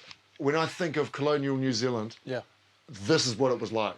This is the closest film I think I've seen, only because it was so dirty and so Yep. blue, Yeah. and the weather wasn't always pleasant. Yeah. And like people had like cuts and like their white clothes were Not soiled. clean. Yeah. Yeah, And the the- teeth, you know, teeth are gross, and they're yeah, gross. people aren't. Yeah. She And kept it real. Stuart Dryburgh, the DP, when you go inside, there's no light. Everything's in the dark. Of course, he did some tricks to make sure you can see Yeah. things. Yeah. But it's really nice darkness. It's not like darkness like I can't see anything. It's you can make out things, but there's just That no is incredibly well electricity, said, and it's actually. just so beautifully lit. I think Stuart Dryburgh did a That's great such job an. with that. It's because I've been trying to. I can tell by the way you explained it that he was blown away, literally blown away, wasn't he? But But the it is, lighting, but it's even. the closest thing to what colonial life would have been like, Yeah, no, I agree. without incandescent lights. And But you're so right with the lighting, and that is because there is a raw look to that film, and you're right. It's the lighting that does it. Obviously, a very very smart DOP and gaffer. Yeah, it's great. Also, I mean, this is the one film that I can think of that won so many awards. It just Yeah. won an award Yes. after award. Was it Yeah. 1993 or something like that? Well, 1994? and for the I think, Academy, it yeah. only got the script, didn't it? 1994 was the Academy Award, and it won Best Original Screenplay. Yeah, that's it. Also, no, Best Actress, supporting yes, actress, I did- and I Best did. Actress. Oh, okay. All three. Anna the Paquin Academy, won okay. Best Anna Supporting. Paquin eh? supporting. Yeah. Holly Hunter won Best Actress. Okay, yeah, I cool. believe And is then that it won right? Cannes. It won at Cannes. Yeah, and then was it the won Cannes. Best Original Screenplay as well. Yeah. Then it won at Cannes, Palme d'Or, Yeah. and it won at Cannes for Best Director for Jane Jane. Campion. Amazing. Cleaned up And then nice it won a BAFTA for the same thing, Best Actor for. And honestly, if you go into the list of awards, it's like 100 awards. Wow. I've And never seen another deservedly so, movie man. like it. It's a beautiful film. It's such a good film. Of course, it's got Sam Neill in it, who I just adore and I love and I'll always support. He's amazing in it He's too. basically like, he's the closest thing we've got to Cary Grant, I guess, or someone like a real screen legend. He is a screen legend. Actually, do we have another screen legend? That's a screen legend, or is he the screen legend? No, you're second. Well. Oh, you're that's right, second, that's yeah. right. I forgot that. I'm not counting me. Well, who else we got? Sam Neill's fucking big though, man. Like he's yeah. He's as big as they get, eh? Well, he Yeah, is. he He is. I is. think he is. He really is. I mean, he's huge. No, he is. Yeah. He is their biggest. Yeah. I think so. Probably. Yeah. Right, we've done that one. Cool. Well, Done. Oh, have you almost. got anything else to say? No, yeah, please. Well, I please. wanted to ask you what. When did you first see this film? I think I was about probably 17, maybe. Yeah. So you possibly saw it when it first came out. Yeah, probably. Yeah, I would have. Yeah. Yeah. Nice. And what is your favourite scene from the film? God, there's so many, but I would say one. If you said what scene do you remember? It's that scene where he cut off her finger. Yeah, I know. Like he's so angry. Oh man. that he thinks that Ada has gone off and been sleeping with another guy and not giving, well, she's giving some other type of piano lesson. And then and the daughter kind of betrays her by telling him, right? It's like she kind Well, of. the daughter just, she just wanted things to go well, and Yeah.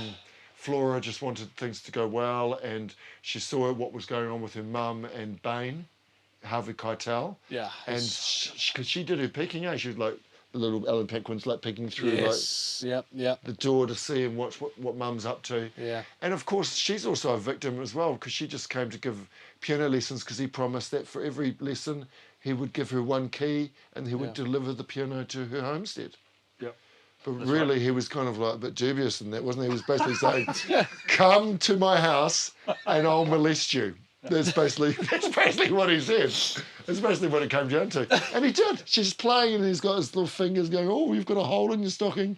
And But it developed this. Yeah. I don't know. Maybe she loved it, but is that like, is she a victim? What's that called when people, victims are under due stress and they sometimes like start looking after their the perpetrator? Like, he's the not that Stockholm bad. syndrome He's or not something. that bad. He really is quite nice. He touched my legs nicely. He listed me nicely. I feel like by the end of the film, she did. I need to rewatch it in case I'm wrong here. But from the last time I watched it, I feel like by the end of the film, she was In love with him, yeah. She was in love with him. Yeah. Yeah. And it was quite a nice. It's a funny one because those are like, strange bedfellows under circumstances. Like she just picked him to be her husband, eh? She was betrothed to Sam Neill. Yeah. Like Sam Neill's character. And she was supposed to come over and she was sent all the way from Ireland to meet him. But she ended up having this interesting relationship, which feels forced initially, but I guess she just went, there's only 3 other guys on the island. I'll go with Harvey Keitel. Good choice. Harvey Keitel's good. Yes, but horrible scene, when Sam Neill finds out and he's like, I know we'll fix you. No fingers will fix you. Yeah. Yeah. He's like, who's the man? Well, it's one of your favourites, isn't it, Pete? I mean, It is. It's Oh, no, it's beautiful. brilliant. Beautiful film. Yeah, absolutely. Beautiful soundtrack, okay? Oh, yeah, beautiful sound. Yeah. I Beautiful bought the soundtrack. soundtrack. That's how good it is. That's actually make you cry, isn't it? Yeah, it It does. brings Yeah, tears to your eyes, eh? Yep. When you see some of those Photography features and the photography. Photography was. Yeah, it's amazing. It's so well beautiful, shot. yeah. Yeah, it's incredible. Were we talking about that? Stuart Drop okay. Misery, what do you think? Love it. It's so good. I haven't How seen much it. love? How much love do you Haven't have seen for it this? for a long Once again, time. for but me, love it's it. like about 30 years for that one as well. Yeah, I So- haven't seen it for a long time. Not that long, but You know the basic premise though, eh? Yes. Famous writer, Scary, freaky. freaky. Yeah. He's got a ritual at the end of every novel. He's writing a novel called the Mystery Series, and at the end of every series, he has a cigar, he has a cigarette, and a glass of champagne, but very right. expensive. You're reminding me, yeah, because. And James Caan starts off in this little cabin in the woods in this one place that he's always spends editing the last draft of his manuscripts. And he's just having a cigarette, he's having a wine, he puts it in his satchel, and he leaves the motel. Yeah. But he has an accident, and he gets found by a woman called Amy, who keeps him in her house and says, there's no phones, the storm has wiped out everything, we can't get out with the roads. She really is his biggest #1 fan, Yes. and she'd like to keep him hostage. And then and she makes him keep writing. He has to finish the story. Yeah, and well, stuff, right? she reveals itself slowly in the film. Like obviously, it seems like she moved there on purpose, knowing because she'd read. knowing what he was he doing. lives- He goes to the Yeah. motel. He stays there at this time of year and finishes off. So it could be that It's Annie all was a- like, all a I'm plot. your #1 fan. I'm moving next door so I can drive past and see you every single and time. So she's probably stalking him in the early parts of the film that Yes. we didn't see. No, I think Yeah. she is, isn't she? Yeah. Well, we should have that. They should have actually had a couple For of a rewatch drive-bys it, and that might it's come up. essentially Yeah, Kathy yeah, Bates, yeah. but you don't know. It's just not an extra. Well, you never know. They might have snuck her in there. They did, yeah. I recently just rewatched Lovely Bones, and at the start of the film, there's a scene at the mall, and I didn't realise, but the murderer, Stanley Tucci's Tucci, character, yeah. he's actually in all these shots, Oh, and they they've just hidden them they in the snuck him shots. in, and I had no Yeah, idea. And yeah. I was rewatching it, and I was like, oh my, hang on, I just thought I saw him, and sure enough, he's in about 3 or 4 of these different shots, and I'd never noticed. So they might have snuck her in there. You never know. Yeah. It's a great film. It's freaky, man. It's a great thriller. It's so good. Yeah, I love this film. Kathy Bates is awesome. It's another because Mark and I are often trying to write our own films. Yeah. And the ones we can afford is like ones on low money with one location. Yes. So why I love this is it's 79% in one set. Yes. Yeah. And Yes. it would surely going to bring down the production cost of your movie. But it's just it's a great story. Actually, you It's guys such should. a good story. If you've got some stories like that, we should be making those. Those are the only ones can- we try to write because they're just like, this is a good example of a I kitchen agree. sink movie Yeah. done efficiently Yeah. in 1 or 2 locations. But you never got bored. A lot of No. directors are like, if you oh, guys- one location can't make that. If you guys have got they're one, we bored. should, Bullshit. we should be looking at making one. Yeah, let's do it. I like hearing that. Yes. Let's if you do got it. one you think we can do, Yeah, definitely. let's all get together and do it. 100%, 100%. Heard it here first. There Ah. you go. Inspired by Misery. Yeah, Misery, it's a really good example of that type of movie. Yep. It is, eh? And there's there's the 2 main characters and there's another 2 supports. Love it. Brilliant. Yeah. So good. And the 2 supports, funnily enough, And it was a were hit. It was a huge hit. Yeah. legends, like Lauren Bacall was one of the supports. Is he? And Richard Farnsworth. It's amazing how many people have Lauren actually Bacall. seen and heard of this There film. you go. Special. Yes. Like it's huge, eh? I just think on a budget, it's Let's a make pretty our good own film. Misery. Yeah, make our own Here misery. in Yeah. Canterbury. Absolutely. Make your own misery. It's a good title. It's a good title.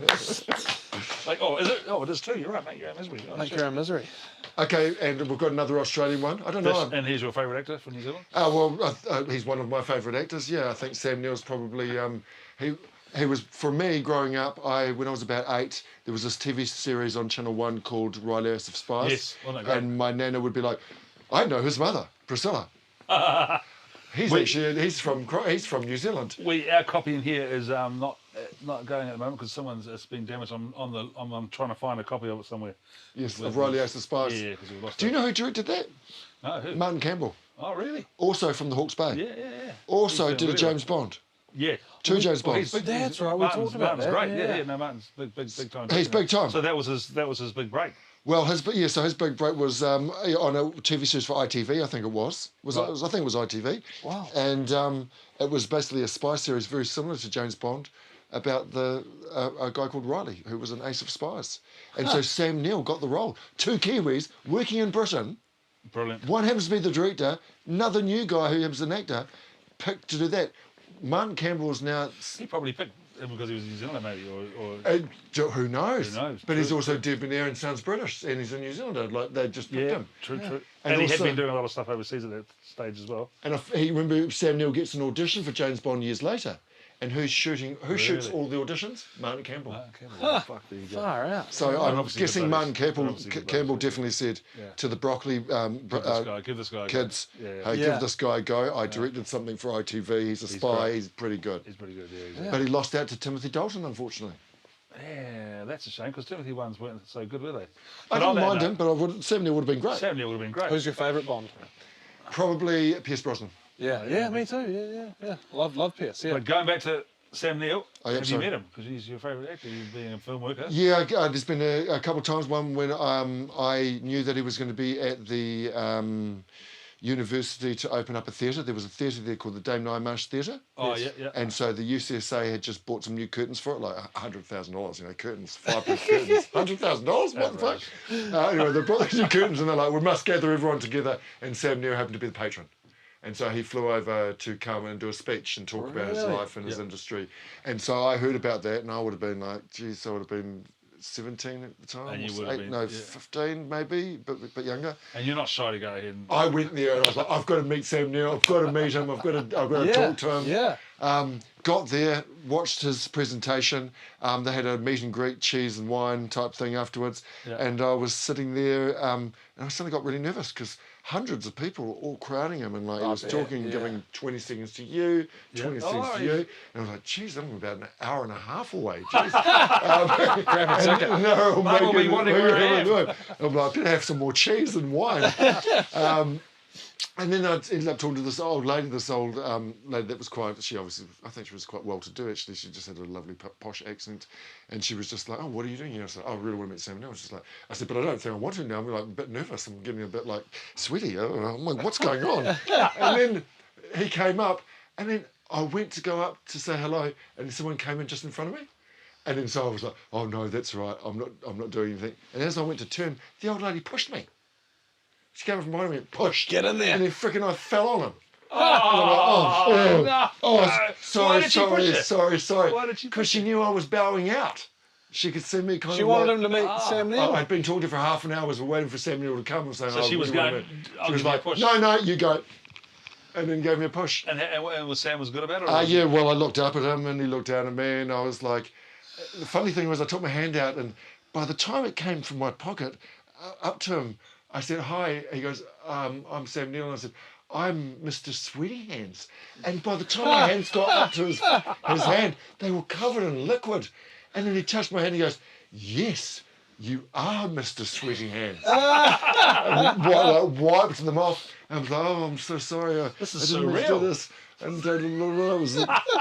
So that was my first time that I ever got to have a 2-minute chat with him about, I love that movie. Oh, that movie's great. And Awesome. Oh, so he That's sat so cool. and talked to you. That's great. yeah, we stood and talked Yeah, nice. as he worked the Really? room. And then another time I was just been editing all night on a Chinese TV series that had come and shot here, and they got me to edit it, and someone was going to pick it up in the morning. And I think it was my last night of editing, adding the titles and tracks and music and stuff, and I was editing all that down. And it was Sunday morning, about 5 a.m. when I finally finished. I prepared the package, got it ready. Someone came and picked it up and delivered it to the airport to get taken away to another country. And then I just walked home from there. So from town, I walked down Papanui Road to Merivale where I lived. And as I was passing St. Margaret's, he was there again. No way. And I'm like, what are you doing here? It's like 6 a.m. in the morning. He's like, oh, my daughter, the school, St. Margaret's. I was like, oh, so good to chat. And had another chat. And he was really, really lovely. It's like Sweaty Hands. Yeah, I was like, oh, it's Mr. Sweaty Hands.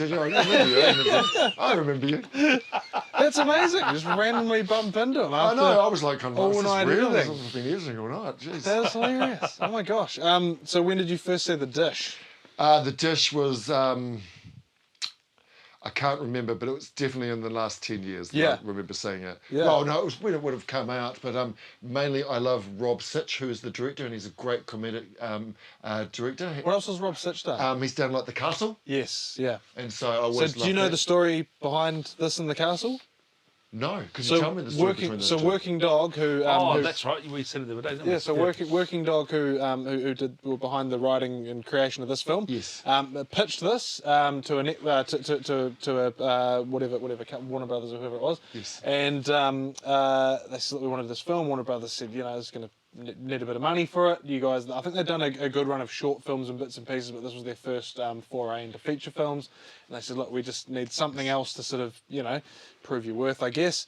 And so they went away, very quickly wrote The Castle and came back, pitched it. They says, yep, we love it. It cost fuck all to make. They shot it in 14 days, released it. It did incredibly well. And then they got their funding and did The Dish. But obviously The Castle's kind of like surpassed that in cult status.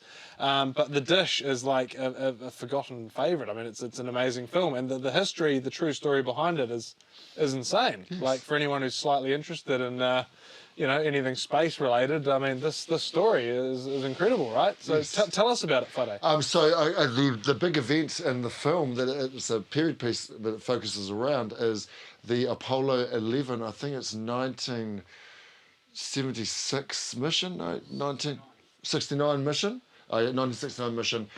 What happens is we wanted uninterrupted television pictures from NASA so the world could see it live as it was happening, as the So the New lunar Zealand mission. or Australia was the place to do it? Australia's on the other side of the world, and there happens to be a radio telescope there that's able to pick up the signal when Houston drops off, and then relay that footage continuously. Pretty much to the rest of the world, right? That was the portal to, Yes. And for that to be real is amazing. I thought. I know, it's crazy. Go on, Aussie. I've seen it, but I can't quite remember. But did they have to get funding for the satellite at that point, or was it?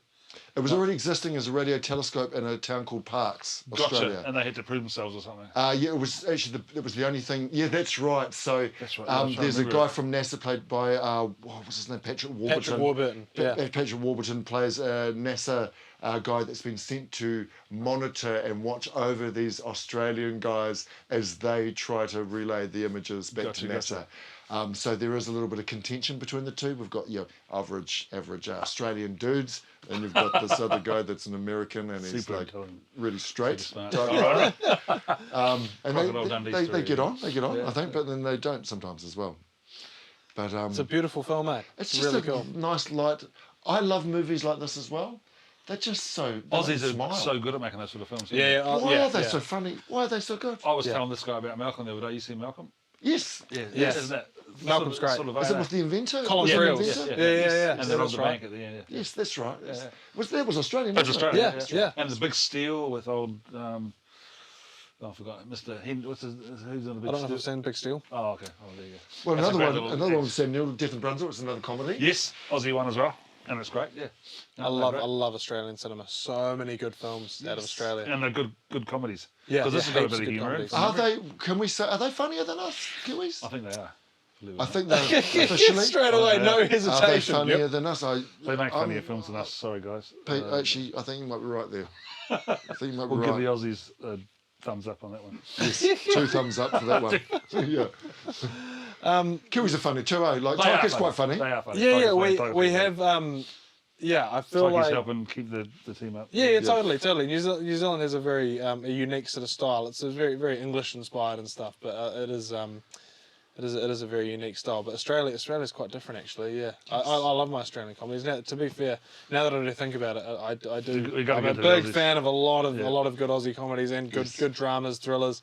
Fucking, I do love my Australian film and TV, man. Well, Rob Sitch, he did a TV series that was like a behind the scenes. It was like The Office. Yeah. So it was behind the scenes of him, and he was an anchor for a television news show. Really? What's it called? I think it was called Frontline, is Oh, the that name one. of the Oh, show. yeah. But it was just basically behind the scenes following this buffoonish guy, just like David Brent. Awesome. That was running a TV station literally, and he was the main celebrity on it, but he was a complete idiot. But it's the same thing, and that was years before The Office. Yeah. But it was actually Brilliant. literally the same thing, and so I always think, well, the Australians really did introduce that type of comedy much earlier on than The Office. Oh, that's so It's cool. exactly the same thing, and I think Rob Sitch is just a genius. He just doesn't make many films, and I'm really saddened by that. What's he done recently? Is there anything he's done? That's really? it. Okay. Well, Really? he's probably got a few scripts ready to go. He's got to, I think he might have done maybe a bit of television or something. Yeah, he's probably still doing episode or something, no something. doubt. Yeah. Well, I mean, because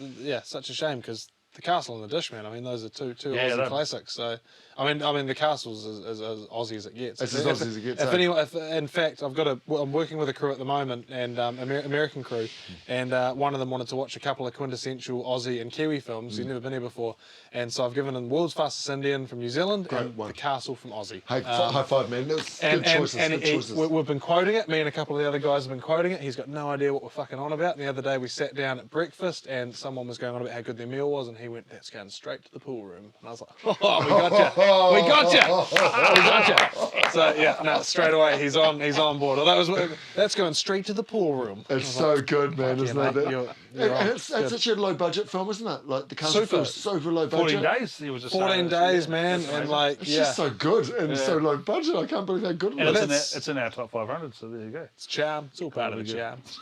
Yeah, is it in the top 500? It is. Oh, well, there you go. Rightly so. But I this, I think it won out over Groundhog Day. I would have to go Castle, to be honest. Yeah, well, it did. It won. If There you go. if it was an American video store, you'd go Groundhog Groundhog Day, Day. wouldn't you? But you know, we've got to support our. Gotta There can't be support too many Australian our films Aussie in the mates. Yes. top 500. So, but I feel like Lucky this one's, last, is it? Oh, the dish. well, is, you- oh, yeah, I you was gotta just going to say, I feel like it's a little bit. It gets forgotten because of the castle. does. It gets It does, overshadowed. yeah. Check it out though. If you haven't seen it, Yeah, check please, it out please. because It's actually one of my favourites. And it's a film that I've only seen about 3 or 4 times, but every time I watch it, I'm like, love it. I'm going to watch it again. yeah, and That's a hidden the story's great. gem. The true story is so unique, and most people wouldn't have heard of it before. And Did I stop you from saying something before I just... No, you Okay, didn't. You didn't. cool. Oh, you're right. We're going to introduce now probably the best film in the whole collection, in this whole store. It's pretty big, man. It must be number one in the top 500. That is. This is the. It's I not, think there's the sorry. top one. Sorry. This is the top one and the top one. Now we'll call this a hidden gem. A hidden gem. Well, it is a hidden hidden gem. gem. It is a hidden gem. Yeah, Because find you it. have to look. You have to look in a. You have to look in a very special place. But This is a collection of short films by the great Martin Sagadin. You've got to see it. love them. I know you love him. I know we all do. Yep. But these are some of the best short films that have ever been produced on planet Earth. And made here in Canterbury. Is that right? Possibly. Possibly. Brilliant. That's right. They were possibly made somewhere on Earth. And they're all really, really good. Yeah. Have you seen? I know that you guys have seen. You said you saw one of I've them. seen some. I have not seen that And collection. what I haven't was seen one- Martin's shorts. I've only seen. I have Huge to- fan of his music videos. No, gonna you give said it- them silver bells. You were talking about that to me In before. fact, Yes, I'm yes. taking that home tonight. Yes. You can't rent it till I've finished. Sorry, guys. All right, yeah, that's right. We need actually like maybe I'd say 10 copies would probably. We should get more. We'll talk to Martin. That would Now, do Martin it, was eh? just in here before you, so thank you for. And we talked about this loosely, so that's Yes, a nice, yes. It's amazing you picked that film out. Well, it's probably one of my. As I said, it's out of. That's the reason why I made films. I didn't even know it for 30 years until I watched it. Can you And I believe went, that? That's why I made films. It's for this. That's awesome. Yeah, Have absolutely. you worked? Local You've worked Christchurch. with Martin before, or? No, I haven't actually worked with Martin. Oh, yeah, I actually have. I was an actor in something, and Martin was the DP. Great. Yeah, nice. And it was guy beautiful. did Like the film just looked like great. I looked good, and I was like, "Wow, I'm going to get Martin to freaking shoot me more because he's really good." He is. He's kind of like really talented. He teaches at university. He knows his stuff. Doesn't He knows his stuff. watches a lot of He's movies. He's got a lot of Watches a lot knowledge. of He's film movies. knowledge, Lots of Yeah. interesting movies he's watched. and he's definitely not commercial. No, No. definitely Like he's not commercial. commercial. Like if Yep. you want to have a nice Spielberg bow on the top of your film at the Yep. end of it, and Yep. everything all meets up and makes sense. That's not Martin for you. Yeah, Martin's yeah. not for you. No.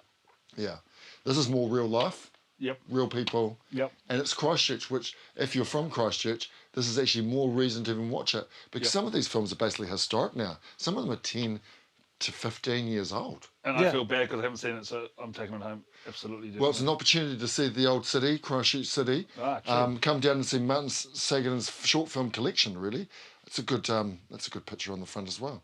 It is M, so it's for mature audiences. Thank you, sir. Love it. What an What a awesome great pick. finalised film. Yeah. That's all I got. That's the 12. best I've Now, this got. guy did 12. He was greedy. A bit 12 greedy, films. but you can cut out. We can, Oh, but they were all. Let's were just all do- good. We're not picks. cutting anything out. We'll do the lines again. We're like, he did 6. He did 5. He did 4. Yeah, just in case.